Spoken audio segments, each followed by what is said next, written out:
les Gilets jaunes constituants projettent l'ennemi sur la finance. Le grand capital, c'est l'ennemi à abattre quelque part. Dans le manifeste, d'ailleurs, la radicalité telle qu'il l'exprime, c'est ne pas céder aux tentatives d'enfumage et de récupération politicienne et syndicale, pour garder une ligne directrice, vous voyez, et dénoncer le totalitarisme financier mondialisé. Donc ça, c'est notre ligne directrice. Donc, quelque part, attention aux manigances du grand capital, et c'est vraiment lui qui est à dénoncer. Mais alors, on ne dénonce pas le petit capital. Non, on dénonce le grand, on va directement au but, vous voyez. Non, le grand capital, ça n'est rien d'autre que le petit capital qui a fait des bébés.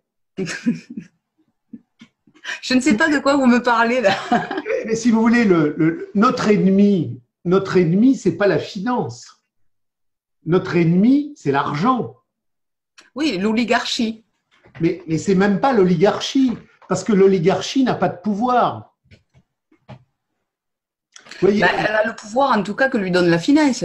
Mais alors, c'est là où il y a un vrai débat à avoir, et c'est là où on retrouve Marx. Carlos Ghosn, oui, du jour au lendemain, à la poubelle. C'est vrai. Donc, vous voyez bien que ce n'est pas les financiers qui font la finance, c'est la finance qui fait les financiers. Oui. Epstein, oui. Les réseaux de l'impérialisme, de la marchandise, pédophilique, criminelle d'État. Du jour au lendemain, c'est fini. Ce que nous a appris Marx, c'est que pendant très longtemps, il y avait une classe dirigeante qui déterminait le processus de production qui s'appelait la bourgeoisie. Oui. La bourgeoisie détenait les moyens de production. Mais quand la marchandise s'empare du monde, c'est plus la bourgeoisie qui détient les moyens de production. La marchandise liquide les bourgeois et elle crée une nouvelle classe qui s'appelle la classe capitaliste, mais qui ne détient rien.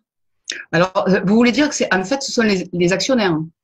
Mais ils n'ont pas de pouvoir. Voilà, d'accord. Parce que, si vous voulez, il faut bien comprendre que notre ennemi, ce n'est pas Monsieur Dupont, Monsieur Durand, qui sont des financiers prédateurs. Notre ennemi, c'est la marchandise qui rend possible un conseil d'administration avec des financiers prédateurs. Donc, notre ennemi, ce n'est pas l'oligarchie. Notre ennemi, c'est la marchandise qui crée l'oligarchie. Mais l'oligarchie, elle ne crée rien.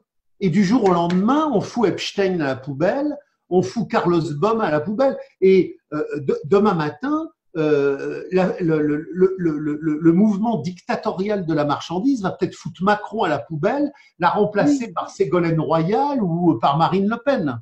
Oui. Donc, il faut comprendre que notre ennemi, c'est la marchandise qui nous oblige à vendre notre vie chaque moment dans la grande prostitution universelle de l'argent. C'est parce qu'il y a l'argent qu'il y a l'usure. C'est parce qu'il y a l'argent qu'il y a la banque. La banque et l'usure, ce n'est pas des trucs qui viennent comme ça, comme des corbeaux, faire prédation sur nos corps. Ils résultent d'un processus historique qui s'appelle la dictature du capital. Donc, ce qu'il faut faire comprendre à tous les gens avec qui nous sommes en relation critique, c'est que l'ennemi, ce n'est pas les excès de l'argent, c'est l'argent qui produit des excès. C'est la valeur d'échange.